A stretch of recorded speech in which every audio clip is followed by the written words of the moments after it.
공정한 시각, 따뜻한 관찰. YTN 해직 기자 노종면의 뉴스바. 이제는 초대석으로 함께합니다.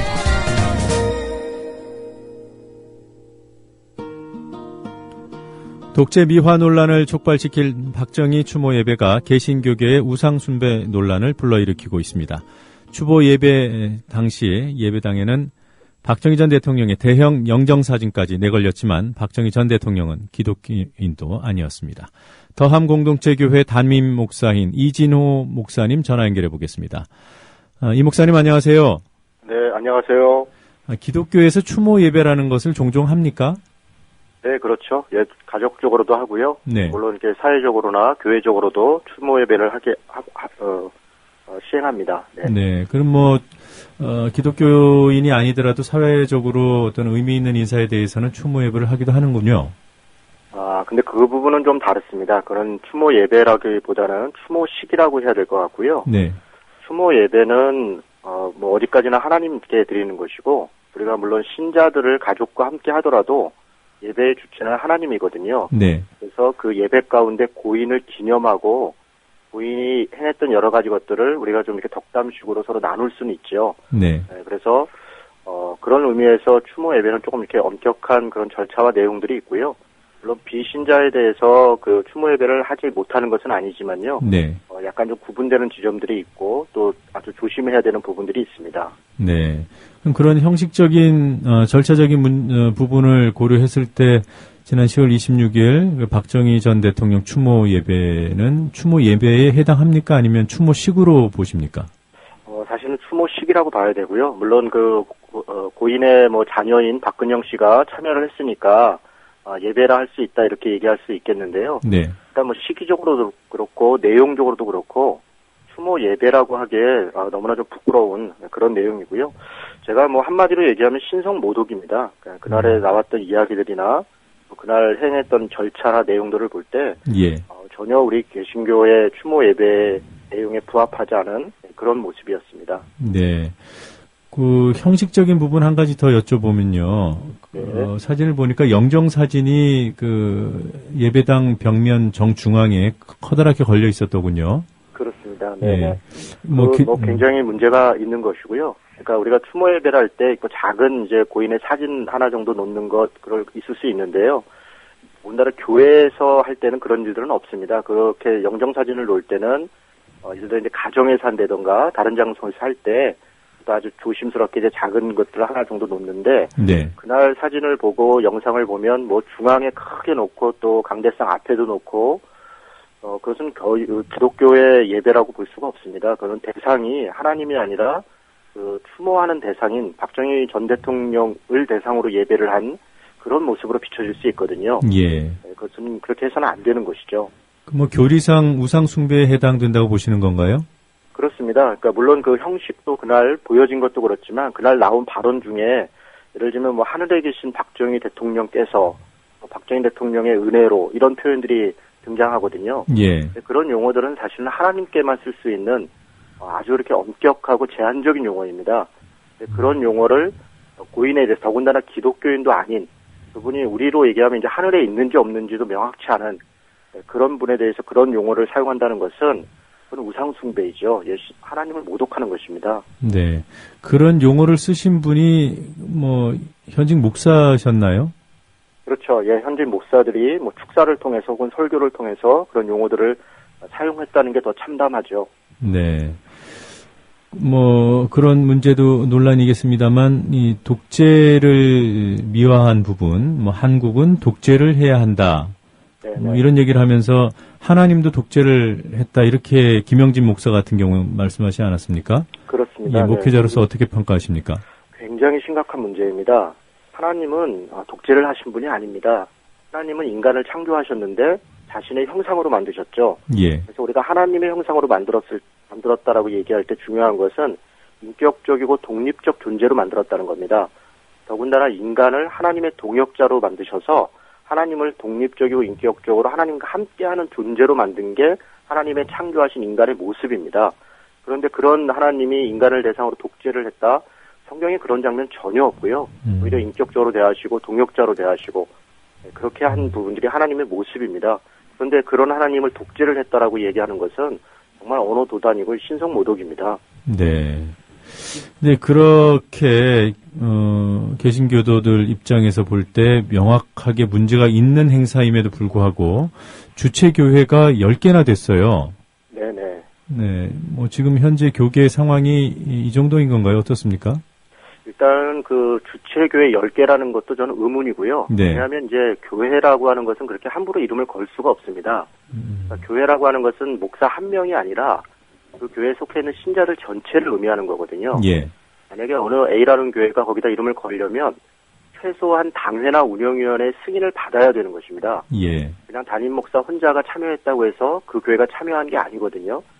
그 이후에 보면 어느 교회 이제 목사들은 나는 동의하지 않았다, 나는 뭐 동참하지 않았다 이런 이야기들이 있습니다.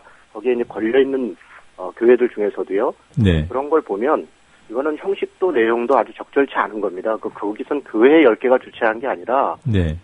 주최자가 있고 그 교회 목사들 몇 명이 동교에서 참여한 것입니다. 그래서 이것은 좀 구분해야 될 것 같습니다. 예. 지금 뭐 보도에 나오면은 뭐 어느 교회의 목사 이렇게 나오던데 그 교회는 무관할 수 있다 이런 말씀이시군요. 그렇습니다. 심지어는 구미 상모교회 박정희 대통령이 출석했었다는 그 네. 교회 목사가 한국교회 언론회라는 것을 대표하고 있는데요. 네. 그것에서 성명을 냈습니다. 김승동 목사라고 하는 분인데 자기는 동의하지도 않았고 참여하지도 않았다.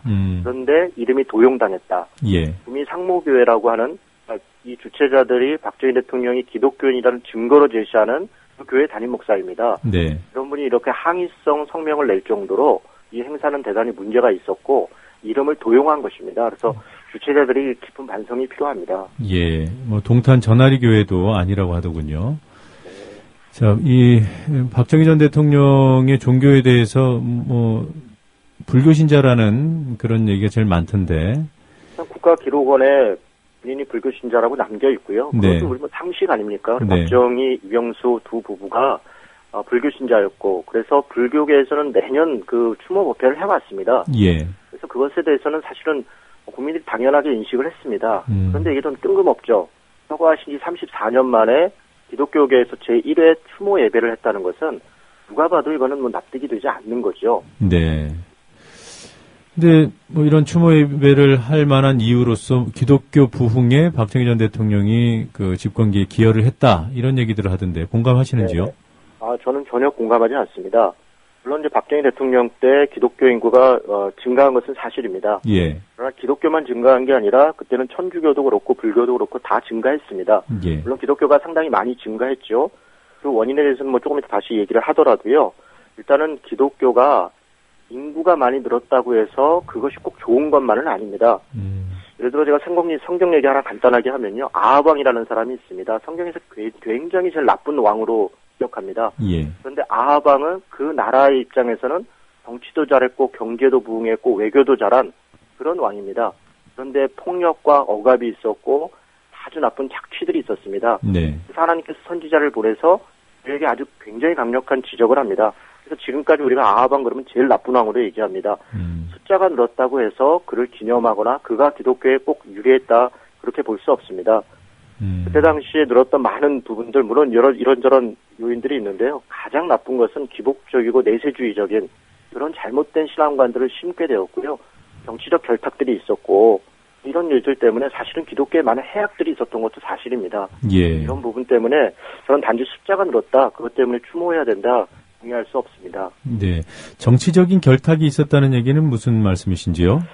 뭐 예를 들어 이제 주최자가 국가 조찬 기도회를 열었기 때문에 그것이 기독교인이고 기독교 부흥에 발전했다 이렇게 이제 제시를 했습니다. 그런데 우리가 알다시피 국가 조찬 기도회 66년에 있었는데요. 오히려 이런 국가 조찬 기도회 때문에 군사 독재를 했던 박정희 대통령, 전두환 대통령 이런 분들을 미화하고 참여하는데 이용당했습니다. 예. 그래서 국가 조찬 기도회 같은 것들을 통해서 기독교의 부흥에 기여했다라고 하는 것은 대단히 잘못된 숫자적으로 어떤 도움이 됐을지 모르겠죠. 그러나 내용적으로 볼 때는 기독교를 모독하는 그런 행사였습니다. 예. 이런 일들을 기독교 부흥의 내용으로 할 수는 없습니다. 국가조치한기대 대표적으로 정치권과 결탁한 오히려 정치를 견제하고 잘못을 지적해야 되는 종교가 국제적인 것을 미화하고 지지한 이런 행사들을 기독교 부흥에 기여했다 이렇게 이야기하는 이런 일들 이거 잘못된 해석이죠. 네. 그 신자 수가 다른 종교에 비해서 더 많이 는 것은 사실이고요. 네, 그렇습니다. 예. 이것이 오히려 그 독재의 결과다 이런 분석도 있던데. 네네, 그렇습니다. 사실은, 기독교가 박정희식 성장 모델을 그래도 사실은 좀 추구한 부분이 있습니다. 물론은 성장할 때, 도시화의 영향도 있고요. 예. 여러 가지 이제 산업화의 영향도 있습니다.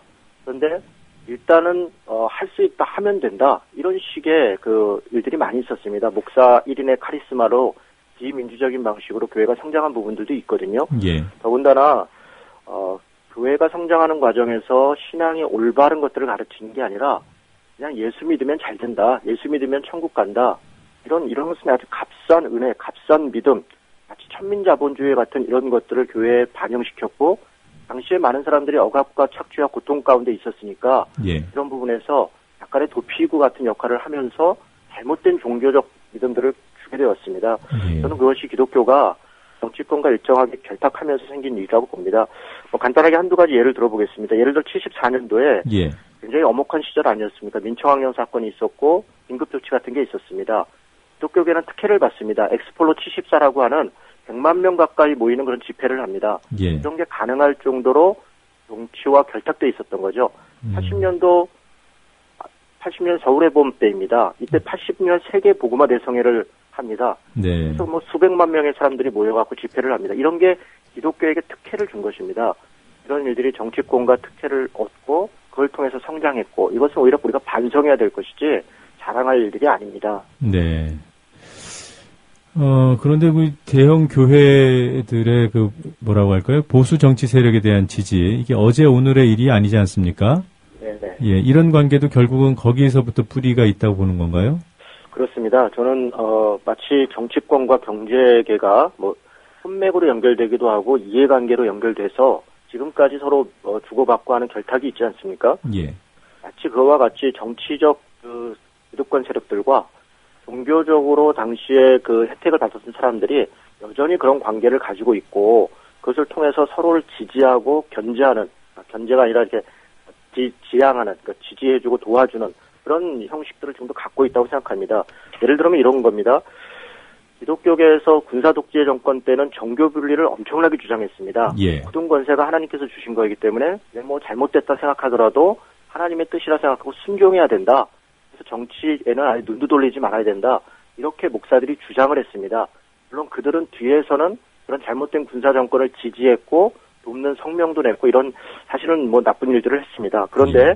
정권이 바뀌었습니다. 김대중 노무현 정권이 들어선 다음에는 바로 그렇게 정교 분리를 얘기했던 사람들이 정치를 바로 잡아야 된다라고 하면서 정치를 견제하는 일에 적극적으로 나옵니다. 심지어는 기독교 정당까지 만듭니다. 이런 일들을 표리부동하게 일들을 진행한 그런 역사가 있습니다. 저는 보수 정치 세력과 또 개신교의 보수적인 물론 전체가 아닙니다. 한기총 등 보수적인 일부 그런 혜택을 받았던 그런 목사들, 그런 세력들이 여전히 결탁하고 있는 그것이 지금 우리 시대의 현실이라고 생각합니다. 예. 뭐 한기총의 보수 성향에 대해서는 뭐 여러 지적들이 있었습니다만 이번에 있었던 박정희 전 대통령 추모 예배 같은 경우에는 교계 입장에서는 뭐 논란의 소지가 없을 것 같아요. 한기총의 판단이 나올 수 있을까요?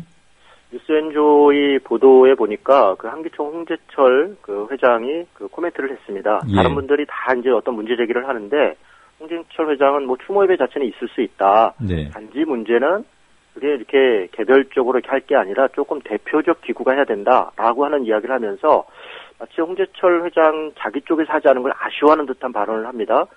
그리고 나서 박정희 대통령에 대해서는 그분의 공도 있고 이런저런 또 칭찬의 얘기를 합니다. 제가 그런 그 보도 기사를 볼 때 홍재철 회장과 한기총은 지금 이 박정희 대통령 전 대통령의 추모 예배에 대해서 비판하거나 반대하지 않는 물론 명확하게 반대하는 용어를 쓰지 않았습니다.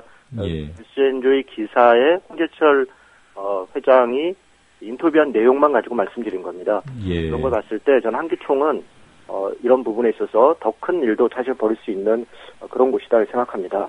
예. 그러니까 그 말씀만 그 액면 그대로 받아들이면은 오히려 공식적인 차원에서 추모 예배를 좀 키워야 된다 이런 의미로도 들리는데요. 그렇습니다. 저는 그 맥락 속에서는 그렇게 이해가 됐습니다. 그래서 네. 물론 이제 당사자와 확인을 해봐야겠지만 명확하게 다른 분들은 다 반대했다, 잘못됐다, 우상숭배다 이렇게 지적하는데 홍재초 회장은 그런 지적은 없었습니다. 예. 그 유스앤조이라는 매체가 교계 소식을 전하는 전문 매체인가요? 그렇습니다. 네. 인터넷 매체이고요. 기독교계 소식을 전하는 기독교 전문 정론지입니다. 예, 알겠습니다. 그 목사님께서 기왕에 이거 인터뷰하고 계시니까요. 좀 지난 얘기입니다만 좀 여쭤보겠습니다. 홍대 세교회 전병욱 목사의 성추행 문제를 집중적으로 제기하셨죠? 아, 네네. 예, 이 문제가 뭐 어떻게 잘 해결이 됐습니까? 그 일도 사실은 참 부끄러운 일이죠. 그 문제 해결되지 않았고요. 네. 그 삼일교회라고 하는 교회, 전병호 목사가 담임했던 교회가 이제 후임 목사가 온 이후에 일부 피해자들에게 피해 보상을 했습니다. 네. 그래서 그런 일들을 있고 사과도 했는데 문제는 전병호 목사가 나가서 홍대 세교회라는 교회를 개척했습니다. 거기 한 1000여 명 정도가 지금 참여하고 있고요. 네. 그리고 나서는 아무런 반성도 없고 자기가 속해 있는 그 장로교 평양노회라고 하는 네. 곳에 교회 가입을 이번에 신청했습니다. 굉장히 뻔뻔한 일입니다. 오히려 사실은 징계를 받고 7일을 받아야 되는데 예. 가입 신청을 했고요. 저희도 그렇고 뭐 삼일교회도 그렇고 전병훈 목사의 징계를 여러 차례 그 노회에 요청을 했습니다. 노회라고 하는 것은 교회들의 연합기구입니다. 네. 그것을 요청을 했는데 번번이 거절을 당했습니다. 그런데 이번에 노회에서 일단 받고 조사해서 결정을 하겠다 이렇게 이야기를 했습니다. 뭘 받았냐면 홍대세교회가 가입한 것을. 정말 이것은 끔찍한 일입니다. 그러니까 성범죄를 저지른 목사에 대해서 치리하고 조사해야 되는 그런 관점으로 가는 게 아니라 홍대세교회를 받아들이려고 하는 수순이 아닌가 저는 그렇게 염려를 하고 있습니다. 그러니까 받았다는 표현이 아직 가입을 완료시켜 준 것은 아니고요. 승인한 것은 아니고요. 신청서를 받아보겠다 이런 입장이라는 거군요. 그렇습니다. 네. 네. 그리고 목사님께서는 교회 2.0 목회자 운동을 이끌고 계시죠. 네네. 네, 좀 생소한데요. 어떤 내용입니까? 예, 교회가 저희가 2.0 목회자 운동이라고 한 것은 기존에 이제 우리 교회들이 1.0 버전이라는 겁니다. 1.0이라는 것은 뭐 인터넷 용어인데요. 중앙 집권적이고 일방적이고 그런 통제 시스템이고 이런 예. 것들이 이제 1.0 아닙니까? 2.0은 뭐 SNS 같은 거죠. 소통하고 협력하고 개방하고 교회가 이렇게 좀 바뀌어야 된다고 저희는 생각하고요. 그러기 위해서는 건강한 작은 교회로 좀 재편돼야겠다. 예. 교회가 성장하는 것보다 좀 더 성숙하는 쪽을 책하고 민주적이고 투명하고 교회 갱신에도 좀 나서고 약자를 향한 사회적 책임들을 좀 감당하는 네. 그런 교회들이 좀 돼야겠다 싶어서요. 이런 뜻을 동의하는 그런 목회자들이 모여서 제가 모임들을 해가고 있습니다. 네. 자, 교회가 더 나은 방향으로 발전할 수 있도록 더 노력해 주시기를 부탁드리겠습니다. 네네, 감사합니다. 네, 지금까지 더함 공동체 교회 담임 목사인 이진호 목사님이었습니다.